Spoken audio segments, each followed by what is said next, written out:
সেটা রাষ্ট্রীয় জীবনে কিভাবে কার্যকরী করা সম্ভব, কিভাবে এই বর্তমান আধুনিক এই জটিল অর্থনৈতিক ব্যবস্থা, বিচারিক ব্যবস্থা, শিল্প বাণিজ্য ব্যবস্থা, আন্তর্জাতিক লেনদেন, এই সমস্ত কিছু, এবং আপনারা জানেন যে আধুনিক রাষ্ট্রটা করতে যায় দেখি ওদের যারা কেরানি শ্রেণীর লোক তারা আমার মনে সামনে কিছু বলতে পারে না, কিন্তু মনে মনে পছন্দ যে করে না তা তো আমি চেহারা দেখি বুঝি, কারণ আমার মতোই আর একজন দেয় ঘুষ দেয়। এখন আইনের পরিভাষা হচ্ছে এই একটি ছেলে কি করেন আপনি, নৈতিক শিক্ষা দরকার। আমাদের ভিতরে নৈতিকতা না সৃষ্টি হলে আমরা যোগ্য নেতা নির্বাচন করতে পারবো না। তো যোগ্য নেতা নির্বাচন না করতে পারলে, যোগ্য নেতার নেতৃত্ব না থাকলে সমাজ বদল হবে না। মানবাধিকার, বাক স্বাধীনতা ও ন্যায় বিচার নিশ্চিত করার লক্ষ্যে কুষ্টিয়ায় অনুষ্ঠিত হল তৌহিদ ভিত্তিক রাষ্ট্র ব্যবস্থার রূপরেখা শীর্ষক এক মতবিনিময় সভা। রবিবার বিকাল 4টায় শহরের পিটিআই রোড জাভেদ সেন্টার মিলনায়তনে এই মতবিনিময় সভা অনুষ্ঠিত হয়। আয়োজিত সভায় প্রধান আলোচক হিসেবে বক্তব্য রাখেন বিশিষ্ট চিন্তাবিদ ও হিজবুত তৌহিদের ইমাম হুসাইন মোহাম্মদ সেলিম। শিরিকটা কি? শিরিক হচ্ছে কিছু মানা কিছু না মানা।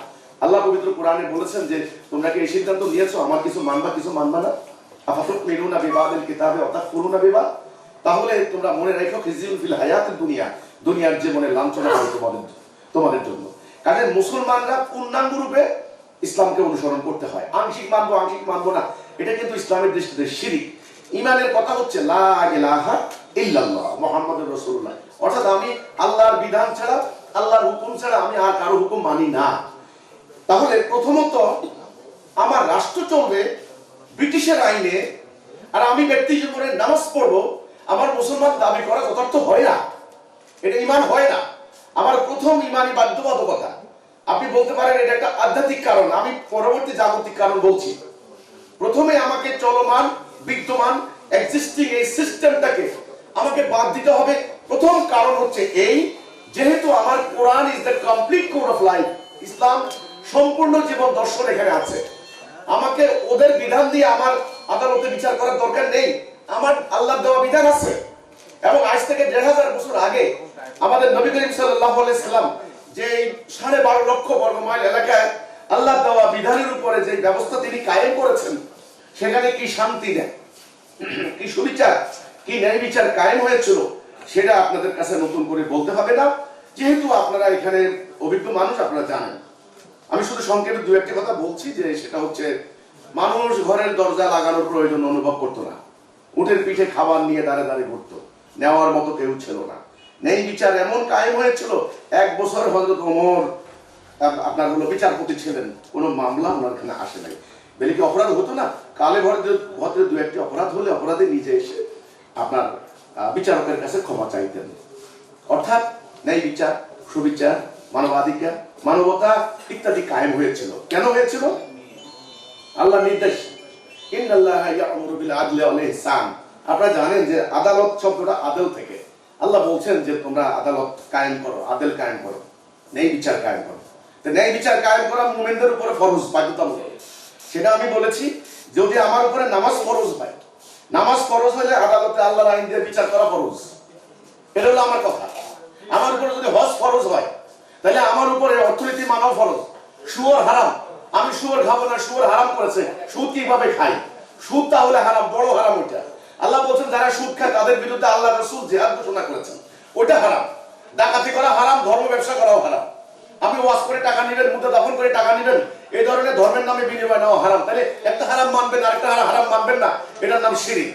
সেজন্য আমি বলেছি যে এই প্রথম কারণ, যে আমি ঈমানের দাবি হেতু, যেহেতু আমি মুমিন, আমি মুসলিম, উম্মতে মুহাম্মদী, কাজে আমার ইসলাম সম্পূর্ণ জীবন ব্যবস্থা, এখানে সকল দিক ও বিভাগের দিক নির্দেশনা দেওয়া হয়েছে।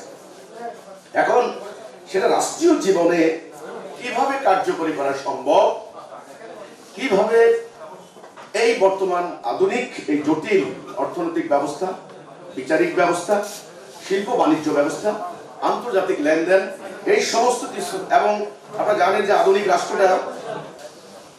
রাষ্ট্রটা আপনারা জানেন দীর্ঘদিন ধরে বিভিন্ন জাতীয় এবং আন্তর্জাতিক আইন প্রণয়ন হয়েছে, বিভিন্ন রাষ্ট্রে সে আইনগুলি আন্তর্জাতিক মান উন্নীত হয়েছে। ওনারা বলেছেন আন্তর্জাতিক মান উন্নীত হয়েছে, ইন্টারন্যাশনাল স্ট্যান্ডার্ড যাকে বলা হয় হিউম্যান রাইটস এবং অন্যান্য যে লগুলি সেগুলি আন্তর্জাতিক মান উত্তীর্ণ হয়েছে। সেটা কিভাবে? সেখানে প্রতিটা মানুষের সমান অধিকার, ধর্ম, বর্ণ, গোত্র ইত্যাদির ক্ষেত্রে সমান অধিকার, আইনের দৃষ্টিতে সবাই সমান। আমাদের সংবিধানের কিন্তু সে ব্যাপারটা বিবৃত করা আছে। সবাই বক্তব্য রাখেন অন্যান্যরা। সময় বলতেছে তাই তো, তাড়াতাড়ি লিখি বললো হ্যাঁ সিকিউরিটি গার্ড, তাড়াতাড়ি বলে উনি বেরিয়ে যাচ্ছে। তখন আবার চাষি বলছে ও সিকিউরিটি গার্ড মানে কি? তখন চাষি সিকিউরিটি গার্ড মানে নিরাপত্তা প্রহরী।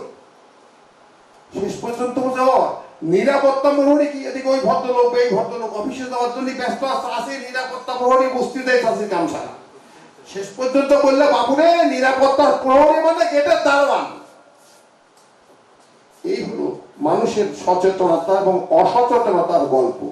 ডাক্তার ভাইস থেকে নিরাপত্তা প্রহরী বোঝাতেই চাষিকে বোঝাতেই ডাক্তারের ডাক্তারি ফিরে যে ডাক্তারের তলায় পড়ে পদদলিত হয়ে গেছে।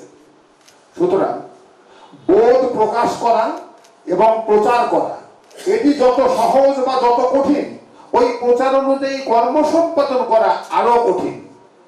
চলমান এশিয়া মহাদেশের অবস্থানে উনি আগে বলেছেন ভারতবর্ষ এশিয়া মহাদেশ দিয়ে, আমিও ঠিক ওই শব্দটাই বলতেছি, যে গণতান্ত্রিক ব্যবস্থা প্রবর্তনের ফলে সিংহদের অবস্থান প্রায় বিদূরিত। কোকিলার গান গায় না, কাকের কাকাতেই সাধারণ জনগণ, কেন আমাদের গান শোনার সুযোগ নাই। কেননা সুকুমার রায়ের কবিতার একটা অংশ আছে, ক্ষুধাতুর শিশু চায় না স্বরাজ, চায় দুটি ভাত একটু নুন। তারে ক্ষুধাতুর শিশুর পেটে খাওয়ার নেই, আর তুমি দিয়ে এসে গীতা কোরআন শরীফ চাই বলো বলে ওকে কি মানব না আমি?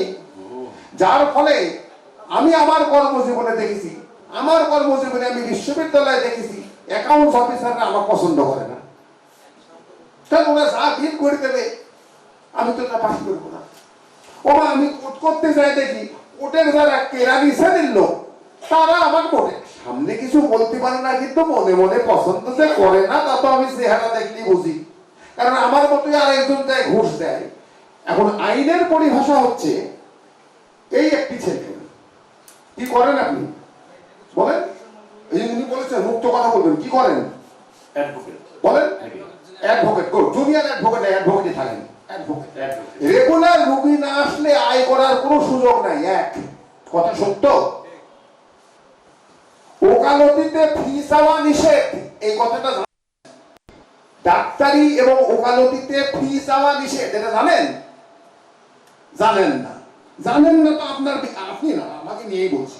তাহলে 1400 সাল উকিল বাড়াইলো, হাই রুগী চাইতে ডাক্তার 400 খাবে কি?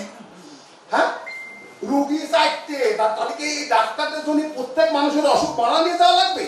ওই জন্যই ডাক্তার গৌধারা যেখানে একটু লাল পানি দিয়ে 13 রকম ওষুধ ছাড়িয়ে দিত, আর এখনকার ডাক্তাররা যায় এটা পরীক্ষা করো সেটা পরীক্ষা করো, পরীক্ষা করতে করতে আমার অক্কা পাওয়া সারা। নৈতিক মানুষ হিসেবে গড়ে না উঠতে পারবো ততদিন ধর্মীয় অনুভূতি আমাদের ভিতরে কতটুকু সচেতনতা সৃষ্টি করতে পারে।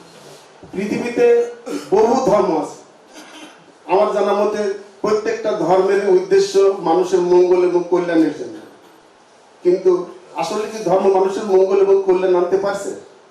আমার মনে হয় পারেনি। পৃথিবীতে যত সংজ্ঞা তার ম্যাক্সিমামে ধর্মকেন্দ্রিক।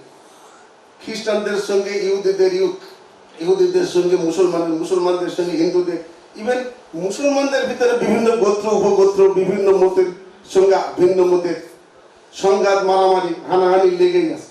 আমরা কাউকে কাফের ফতোয়া দিই, কাউকে নাস্তিক মুরতাদ কথায় কথায় ঘোষণা দিয়ে দিই, কিন্তু আমাদের এই যে ঘোষণা দিয়ে আমাদের জ্ঞানের সীমাবদ্ধতা আছে। তো এই অবস্থা থেকে উত্তরণ করতে গেলে নৈতিক শিক্ষা দরকার। আমাদের ভিতরে নৈতিকতা না সৃষ্টি হলে আমরা যোগ্য নেতা নির্বাচন করতে পারবো না। তো যোগ্য নেতা নির্বাচন না করতে পারলে, যোগ্য নেতার নেতৃত্ব না থাকলে সমাজ বদল হবে না। আমার এটা আমার ব্যক্তিগত অভিমত, ভিন্নজন ভিন্ন মত পোষণ করবেন নিশ্চয়। তো আমরা যে প্রাগ ঐতিহাসিক যুগের আইন কানুন নিয়ে আছে। এই আইন কানুন গুলো পরিবর্তন করতে গেলেও নৈতিকতা দরকার। নৈতিকতার ভিত্তিতে আইন হতে হবে। তো নৈতিকতা যতদিন পর্যন্ত আমরা সৃষ্টি না করতে পারবো ততদিন সমাজ বদল কতটুকু সম্ভব এটা ভাবার বিষয়।